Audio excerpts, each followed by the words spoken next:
दोस्तों, क्या ऑपरेटर्स के साथ एंट्री लेना पॉसिबल है? आई नो कि एक ना एक बार आपके दिमाग में ये सवाल ज़रूर आया होगा। इस क्वेश्चन के आंसर के लिए सबसे पहले मैं आपको चार्ट स्क्रीन पर लेकर चलता हूँ। तो सबसे पहले आप इस स्टॉक को देखिए।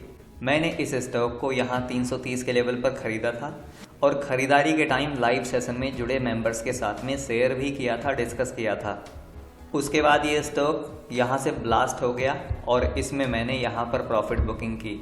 सेकंड एग्जांपल आप ये देखिए, इस स्टॉक में मैंने यहाँ पर 37 के लेवल पर एंट्री ली थी और लाइव सेशन में जुड़े मेंबर्स के साथ में डिस्कस भी किया था और ये स्टॉक भी यहाँ से ब्लास्ट हो गया एंड इसमें मैंने यहाँ पर प्रॉफिट बुकिंग की। लेकिन आखिर मैंने ये कैसे किया? दोस्तों, ये मैंने किया ऑपरेटर्स के साथ एंट्री लेकर। लेकिन मुझे कैसे पता लगा कि ऑपरेटर्स इस स्टॉक में पोजीशन बना रहे हैं? इस वीडियो में आज हम इसी को डिस्कस करेंगे। चलिए अपने आज के इस वीडियो को स्टार्ट करते हैं दोस्तों। बेसिकली अगर आप ऑपरेटर्स की एंट्री का पता करके ऑपरेटर्स के साथ एंट्री लेना चाहते हैं तो इसके लिए सबसे पहले आपको ऑपरेटर्स का एक सीक्रेट पता होना चाहिए। देखिए, ऑपरेटर्स ऐसी जगह पर बाइंग नहीं करते जहां पर शोर शराबा चल रहा होता है। यानी कि जिन स्टॉक्स के सभी जगह पर चर्चे चल रहे होते हैं, जिन स्टॉक को सभी लोग बाय सेल कर रहे होते हैं, ऐसे स्टॉक को ऑपरेटर्स नहीं खरीदते। ऑपरेटर्स एकदम शांति में एंट्री लेते हैं। यानी कि ऐसे स्टॉक में एंट्री लेते हैं जो काफ़ी लंबे समय से साइडवेज होता है, जिसके बारे में कोई बात नहीं कर रहा होता, जिस स्टॉक में किसी को आइडिया भी नहीं होता कि ये स्टॉक ऊपर भाग सकता है। ऑपरेटर्स ऐसे स्टॉक में एंट्री लेते हैं और उसके बाद स्टॉक ऐसे ऊपर जाता है जैसे उस स्टॉक की लॉटरी लग गई हो। कभी कभी तो ये स्टॉक अपर सर्किट में ऊपर जाते हैं। यानी कि अगर आपने इनको ऑपरेटर्स के साथ बाय कर लिया तो ठीक है, अदरवाइज ये बाद में बाइंग का मौका भी नहीं देते। तो पहला पॉइंट ये है कि ऑपरेटर्स ऐसे स्टॉक में बाइंग करते हैं जो कि काफ़ी लंबे समय से साइडवेज होता है। दूसरा, जब ऑपरेटर्स किसी स्टॉक में एंट्री लेते हैं तो अपने पीछे निशान छोड़ देते हैं, अपने फुटप्रिंट्स, जो कि आपको वॉल्यूम के तौर पर दिख जाते हैं। जब किसी स्टॉक में ऑपरेटर्स पोजीशन बनाते हैं तो स्टॉक उस रेंज को बड़े वॉल्यूम के साथ में ब्रेकआउट देता है। अब यही बेस्ट टाइम होता है जब आप ऑपरेटर्स के साथ एंट्री ले सकते हो, यानी कि जब स्टॉक उस रेंज को क्लोजिंग बेसिस पर बड़े वॉल्यूम के साथ में ब्रेकआउट दे रहा हो, तब आप एंट्री ले सकते हो। लेकिन यहाँ पर ध्यान देने वाली बात यह है कि ऑपरेटर्स ट्रैपिंग बहुत ज़्यादा करते हैं, यानी कि ऑपरेटर्स स्टॉप लॉस हिटिंग बहुत ज़्यादा करवाते हैं। एसएल हिटिंग या ट्रैपिंग से बचने के लिए आपको मेक श्योर करना चाहिए कि जहां स्टॉक उस रेंज को ब्रेकआउट दे रहा हो वहां चार्ट पर प्राइस बिल्डअप जरूर हुआ हो, क्योंकि प्राइस बिल्डअप के ब्रेकआउट के बाद स्टॉक के नीचे आने के चांस 80% तक कम हो जाते हैं। बेसिकली प्राइस बिल्डअप का मतलब ये होता है कि स्टॉक किसी बड़े रेजिस्टेंस के पास एक छोटी नैरो रेंज में काम करने लगता है कुछ दिन या कुछ वीक के लिए। ये वो टाइम होता है जब आप ऑपरेटर्स के साथ किसी स्टॉक में एंट्री ले सकते हो। चलिए मैं आपको कुछ एग्जांपल्स दिखाता हूँ।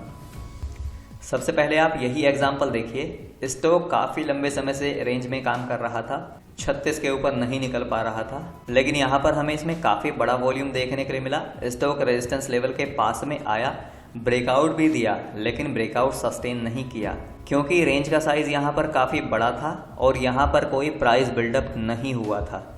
सेकेंड अटेम्प्ट में स्टॉक में वापस बड़ा वॉल्यूम आया और इसने यहाँ पर प्राइस बिल्डअप भी किया। यानी कि ये वो टाइम था जब स्टॉक में ऑपरेटर्स के साथ एंट्री ली जा सकती थी और उसके बाद में जैसा कि हमने देखा है, स्टॉक यहाँ से ब्लास्ट हो गया। सेकेंड एग्जाम्पल आप ये देखिए। ये स्टॉक भी काफ़ी लंबे समय से कुछ खास परफॉर्म नहीं कर रहा था, लंबी रेंज में कारोबार कर रहा था। यहाँ पर इसके अंदर बड़ा वॉल्यूम तो आया, लेकिन प्राइस बिल्डअप का ब्रेकआउट नहीं हुआ क्योंकि यहाँ पर ठीक से प्राइस बिल्डअप नहीं हो पाया। उसके बाद स्टॉक ने इसी रेजिस्टेंस के पास में बड़े वॉल्यूम के साथ में प्राइस बिल्डअप किया। यहाँ पर हमें काफ़ी बड़ा वॉल्यूम देखने के लिए मिला। उसके बाद इस प्राइस बिल्डअप का ब्रेकआउट हुआ, यानी कि ऑपरेटर्स के साथ एंट्री करने का सबसे बेस्ट टाइम था ये। उसके बाद स्टॉक यहाँ से ब्लास्ट हो गया, जैसा कि आप इस एग्जाम्पल में देख सकते हैं। थर्ड एग्जाम्पल आप ये देखिए। ये स्टॉक भी काफ़ी लंबे समय से यहाँ पर एक बड़ी रेंज में कारोबार कर रहा था। यहाँ पर इसके अंदर बिल्कुल भी शोर शराबा नहीं था, किसी को जरा सी उम्मीद भी नहीं थी कि ये स्टॉक यहाँ से ब्लास्ट हो सकता है। उसके बाद में इस स्टॉक में बड़ा वॉल्यूम आया और स्टॉक ने सीधा इस रेजिस्टेंस को ब्रेकआउट दिया। लेकिन यहाँ पर इसके अंदर प्राइस बिल्डअप नहीं हुआ था अपर रेजिस्टेंस के पास में। प्राइस बिल्डअप यहाँ पर हुआ था, लेकिन ये रेजिस्टेंस लेवल से काफ़ी नीचे था। तो ऐसे में वेट किया जा सकता है कि स्टॉक ब्रेकआउट देने के बाद में प्राइस बिल्डअप करे, क्योंकि कुछ केसेस में स्टॉक प्राइस बिल्डअप ब्रेकआउट के बाद में करते हैं। तो हम आगे इस एग्जाम्पल को देखते हैं, ध्यान से देखिए। इस स्टॉक ने ब्रेकआउट लेवल पर ब्रेकआउट दे करके यहाँ पर प्राइस बिल्डअप किया और उसके बाद हमें वापस से इसके अंदर बड़े वॉल्यूम के साथ बड़ा ब्रेकआउट देखने के लिए मिला, यानी कि इसमें ऑपरेटर्स के साथ एंट्री लेने का सबसे बेस्ट टाइम था ये। उसके बाद में ये स्टॉक भी यहाँ से ब्लास्ट हो गया। एक और एग्जांपल आप ये देखिए, ये स्टॉक भी काफ़ी लंबे समय से रेंज बाउंड था। किसी को यहाँ पर उम्मीद भी नहीं थी कि ये स्टॉक ब्लास्ट हो सकता है या फिर मल्टी बैगर रिटर्न बनाकर दे सकता है, और यहाँ पर कोई भी शोर शराबा नहीं था। इसके अंदर आप देखेंगे कि यहाँ पर ऑपरेटर्स ने अपनी पोजीशन बनाई और रेजिस्टेंस लेवल के पास में प्राइस बिल्डअप भी हुआ। ध्यान से देखिए, ये था इसका प्राइस बिल्डअप। उसके बाद में इसने वापस बड़े वॉल्यूम के साथ में ब्रेकआउट दिया और ये स्टॉक भी यहाँ से ब्लास्ट हो गया, इवन मल्टी बैगर बन गया बहुत ही कम टाइम में। सो दोस्तों, ये है वो स्ट्रेटजी जिसकी मदद से आप ऑपरेटर्स के साथ में एंट्री ले सकते हैं।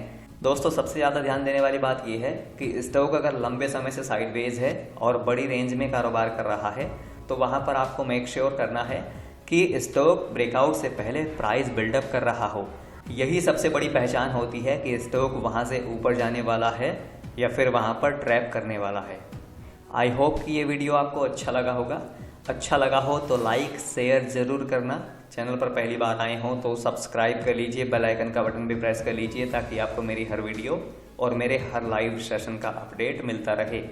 सो दोस्तों, keep reading, keep trading, keep investing. Thanks for watching.